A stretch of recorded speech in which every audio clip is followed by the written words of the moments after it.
Et si on transformait une corvée, une simple tâche du quotidien, en un véritable geste artisanal? C'est un peu l'idée qu'on va explorer ensemble. Cet art de fabriquer sa propre lessive au savon de Marseille. Un vrai retour aux sources, un retour à la simplicité, quelque chose de pur et en plus d'efficace. Voilà la question qui va nous guider. Et si ce geste, qu'on fait souvent sans y penser, devenait en fait un moment de création? Une petite pause, un acte conscient au milieu de nos journées bien remplies. C'est cette idée-là qu'on va creuser. En fait, avant toute chose, il s'agit de redécouvrir une tradition. Faire sa lessive soi-même, ce n'est pas du tout une nouveauté, c'est une pratique qui remonte à loin, une pratique basée sur la simplicité et le naturel. Un héritage, en quelque sorte. Alors, comment on s'y prend? Toute la magie de cette recette, elle tient dans la pureté de ses ingrédients.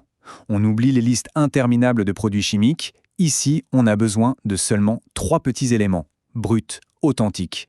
Le premier, c'est vraiment le cœur de notre préparation. 30 petits grammes de copeaux de savon de Marseille.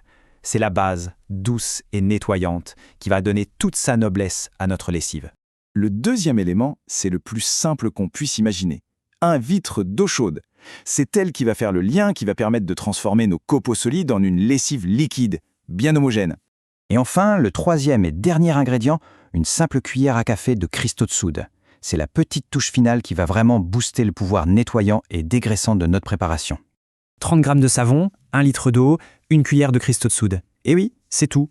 Ça montre bien que l'efficacité, ça ne rime pas forcément avec la complexité. La simplicité, c'est vraiment ça la clé. Bon, nos ingrédients sont réunis. Maintenant, place à la préparation. Et ça, c'est un peu comme un rituel, un geste créateur qui va transformer ces simples éléments en un produit utile et qui nous ressemble. C'est là que tout se joue. Alors, le processus, c'est d'une grande douceur. On commence par la dissolution, on mélange nos copeaux dans l'eau chaude. C'est un moment presque méditatif, on regarde la matière se transformer sous nos yeux.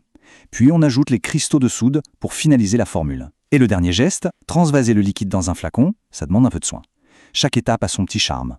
Après ces quelques gestes tout simples, voilà ce qu'on obtient. C'est bien plus qu'un produit fini, c'est cette satisfaction de voir naître de ses mains quelque chose d'utile pour le quotidien. On se retrouve avec un flacon de lessive pure, efficace et surtout, faite maison. C'est la concrétisation de cet art dont on parlait, un produit qui porte notre empreinte et qui procure une petite fierté, il faut bien le dire. Finalement, au-delà de la recette, qu'est-ce qu'on retient de tout ça?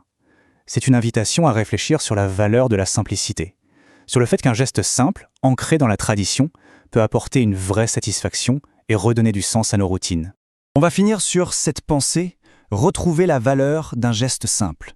Le véritable art de la lessive au savon de Marseille, il est peut-être là en fait, pas seulement dans le résultat, mais dans le geste lui-même.